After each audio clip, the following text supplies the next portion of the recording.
अस्सलाम वालेकुम। उम्मीद है कि आप सब लोग खैरियत से होंगे। आज आप लोग सोचते होंगे कि ये सब बैकग्राउंड मुझे मिलाकर सब ब्लैक क्यों है, क्योंकि आज हम जो टॉपिक छेड़ने लगे हैं वो एक दर्द की दास्तान है, वो एक रुदाद है, वो एक कहानी है जिसका इख्तिताम नहीं है, जो दर्द, जो तकलीफ़ से भरी हुई है। इस ये आपके लिए शायद कंट्रोवर्शियल टॉपिक भी हो सकता है, बट हकीकत हकीकत होती है। और ये आज मैं फ़लस्तीनी उसे इजहार यकजहती करता हूँ और उनके लिए ये सब ब्लैक किया है। और आज हम इसराइल फ़लस्तीन का जो इनका क्लैश है, जो इनका मसला है, उस पर हम डिस्कशन करेंगे। ये बात अब की नहीं है, ये बात बहुत पुरानी है, ये कहानी बहुत पुरानी है जो आप सबको सुनानी है। कुछ दर्द की दास्तान है तो कुछ खून की रवानी है। कहानी आपको सुनानी है, कहानी आपको सुनानी है। 14 मई 1948 को जो इसराइल है वो दुनिया के नक्शे पर उभरा और स्ट्रगल बहुत पहले कर रहा था। इनकी जो हमारे पास कायद आज़म थे उस दौर में, कायद आज़म ने सपोर्ट किया इस जो फ़लस्तीन का कॉन्सेप्ट था। उन्होंने कहा फ़लस्तीनी बिल्कुल ठीक है, उनकी जगह है अपनी, और उन्होंने इसको सपोर्ट किया। और बाकायदा उन्होंने कहा कि ये फ़लस्तीनी अपने हक़ पर है और जो फ़लस्तीन की जो ज़मीन है ये इनकी है।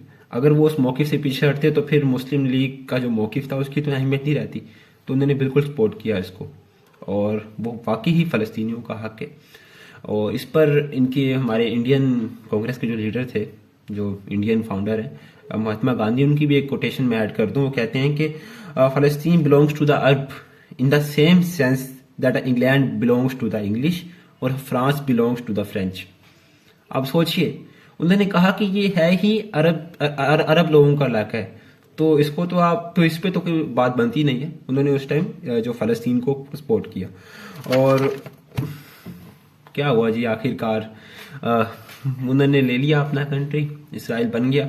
अब इसराइल बनने के बाद तो है दरअसल अब जो हमारे पास फ़लस्तीन है ये 100 से ज़ायद हिस्सों में टूटा हुआ है, मतलब बीच में कुछ पार्ट्स हैं। आप पता नहीं चलता कि फ़लस्तीन है इसराइल है, क्योंकि डिफरेंट जगह पर कुछ पार्ट फ़लस्तीन का कुछ इसराइल का है। तो जो यरूशलेम है, जो मेन सिटी है, दरअसल एक ये इसको कहते हैं कि मजहबी तौर पर, रिलीजियस तौर पर ये एक हब है। तीन जो हमारे पास लोग हैं, एक तो क्रिश्चियंस का, एक मुसलमानों का और ज्यूस का, ये तीन लोगों का ये हब है। और इस तरह जो वेस्ट यरूशलेम है वो अंडर द इसराइल आता है, क्योंकि वहाँ पर मेजोरिटी है इसराइल्स की। और जो हमारे पास ईस्ट यरूशलेम है वो अंडर द फ़लस्तीन आता है, क्योंकि वहाँ पर 3.5 लाख से ज़्यादा फ़लस्तीनी मौजूद हैं और उनकी मेजोरिटी है। तो इंटरनेशनल कानून और इंटरनेशनल लॉ भी यही कहता है कि ये फ़लस्तीन का हिस्सा है, ये फ़लस्तीन का हिस्सा है। और जो इसराइल है, अब उनकी बात ये है, वो उसको पता नहीं क्या बात है, वो कहता है कि इसराइल जो कहता है कि हमारा जो यरूशलेम है, जो एक शहर है, ये पूरा हमारा है। और जो कि हकीकत तो है नहीं इसकी कोई, क्योंकि इंटरनेशनल कानून के खिलाफ ये बात कर रहा है। ये कोई जज्बात पे बात नहीं की जाती। इंटरनेशनल कानून है, इंटरनेशनल लॉ है कि जो सरहद तयन कर दी गई उस कंट्री की। और असल मसला तब आता है कि जब इन्होंने मुसलमानों की जो मजहबी आज़ादी है वो छीनी शुरू कर दी। देखें, आपके इख्तलाफात हैं, आप रखें, मगर आप किसी से ये हक कैसे छीन सकते हैं कि वो अपनी मस्जिद में जाए, मंदिर में जाए, वो अपने चर्च में जाए। ये मजहबी राइट्स होते हैं सबके। ये अकलीतों की भी, अकलीती जो होती है, कौम होती है, अकलीत, उनके भी महफूज होते हैं। तो आपने तो एक टॉप मेजोरिटी की राइट्स छीन ली है, तो ये तो फिर आपको जेब नहीं देता। और इसराइल ने एक और इसमें इन्होंने वहाँ पर नारे लगाए, जो कि अभी रिसेंटली मैं आपको बता रहा हूँ कि 2021 के नारे, मेरे पास रिपोर्ट पड़ी है जो कहती है कि उन्होंने वहाँ पर नारे लगाए, death to Arabs, death to Arabs, कि अरबों की मौत। आप क्या सोच कर ये नारे लगा रहे हैं कि मतलब आप एक वहाँ पर इंतहा पसंदी को वजूद दे रहे हैं, या फिर आप वहाँ पर एक जंग को वजूद दे रहे हैं, जंग को बढ़ा रहे हैं, तो जिसकी वजह से वहाँ पर हालात बहुत बिगड़े।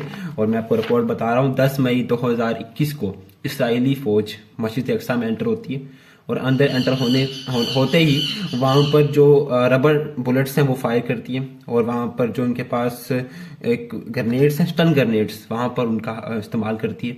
और उसकी वजह से मस्जिद को भी काफ़ी नुकसान होता है और अंदर धुआं ही धुआं फैल जाता है। तो क्या ये इंसानी कानून इसकी बात की इजाज़त देता है? क्या इंसानी अकल इस बात की इजाज़त देती है कि आप इस कदर गिर जाएं कि आप किसी की मजहबी आज़ादी छीनने के लिए उनके घरों में घुस जाएं, उनकी चर्च में घुस जाएं, उनके मंदिर में घुस जाएं? बिल्कुल नहीं। तो जिस पर यूरोपियन यूनियन ने बहुत ही अच्छा रद्द अमल दिया। उन्होंने कहा कि Israel are illegal on the humanitarian grounds and they increase tensions. उन्होंने कहा कि जो इसराइल है ये इलीगल है, जिन्होंने ये काम किया, और ये इस जो हरकत है इसने जो टेंशन है, जो दबाव है, जो मतलब हालात बहुत बिगाड़ दिए। और इस सारे मामले को देखते हुए अब यकीन मानिए आज साल का अख्ताम था, अभी मेरे ख्याल से कल लास्ट डे 31 दिसंबर 2022। उसके बाद एक अगला साल शुरू हो जाएगा।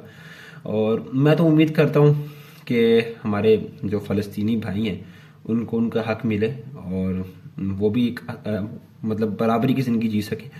और आप देखिए कि एक कंट्री जिसकी आपने मजहबी आज़ादी छीन ली, एक कंट्री जिसकी आपने मस्जिदों में घुसकर हमले किए, ये आपको आपकी ताकत या आपकी कंट्री या फिर आपकी पावर जेब देती? बिल्कुल नहीं देती। अब ये सब वाकया हुआ और इसके बाद मैं आपको रिपोर्ट बताता जाऊं कि इस साल 30 से ज़ायद बच्चे और 170 से ज़ायद फ़लस्तीनी शहीद किए गए, मतलब दे लॉस्ट देयर लाइव्स। और एक अल जजीरा की एक हमारे पास एंकर थी, मेरा उनका नाम नहीं मुझे याद आ रहा, फीमेल एंकर थी, वो भी उन हमलों में मारी गई। तो ये बहुत ही संगीन मामलात हैं। मैं यही कहूँगा कि फ़लस्तीनी जो हैं वो हमारे भाई हैं और इनके जो हकूक़ हैं इनको बिल्कुल मिलने चाहिए। और मैं यूरोपीय यूनियन और जो बड़े अदारे हैं उनको सलाम भी पेश करता हूँ कि इन्होंने इसके मुखालिफ जो इसराइल ने काम किया उन्होंने उसका इक़दाम किया। और मैं कहूँगा कि आप सब लोग अपनी जो है वो मेहनत जारी रखिए, हक पर रहिए, क्योंकि हक होता है वो गालिब रहता है। और जुल्म जितना ज़्यादा बढ़े वो मिट जाता है, जुल्म बढ़ता है तो मिट जाता है। क्योंकि जुल्म कितना होगा, एक हद तक जालिम भी थक जाएगा, कितना जुल्म कहाँ तक होगा ना। तो इसी तरह आप सब लोग सबकी मेहनत, इन सब का जो सब्र है वो दुनिया को दिख रहा है। और इंशाल्लाह अल्लाह ने चाहा तो एक दिन ज़रूर जो फ़लस्तीन है वो दुनिया के नक्शे पर एक आज़ाद, एक पुरअमन और एक जो है बराबरी वाला कंट्री तस्वुर किया जाएगा। और ये मेरी यकजहती है उनके साथ, उनके खून, उनकी कुर्बानियाँ बहुत कीमती हैं, वो रायगा नहीं जाएंगी। और बस एक उम्मीद है, एक कह लें कि एक होप है। एक पता है क्या है, जब एक तारीख एक बहुत ब्लैक नाइट होती है ना, उसके बाद जो सुबह होती है ना वो बहुत ब्राइट होती है। हर तारीख रात के पीछे बहुत रोशन सुबह का भी एक उम्मीद होती है। तो उस उम्मीद को ढूंढिए, उस उम्मीद पे चलिए और उस उम्मीद को थामे रखिए। और पाकिस्तान जिंदाबाद, फ़लस्तीन पाइंदाबाद। मिलते हैं अगली वीडियो में और मुझे ज़रूर सपोर्ट कीजिए इस चैनल को। और इंशाल्लाह अल्लाह ने चाहा तो आगे भी के बाकी पार्ट्स आएंगे। और खुदा हाफिज़।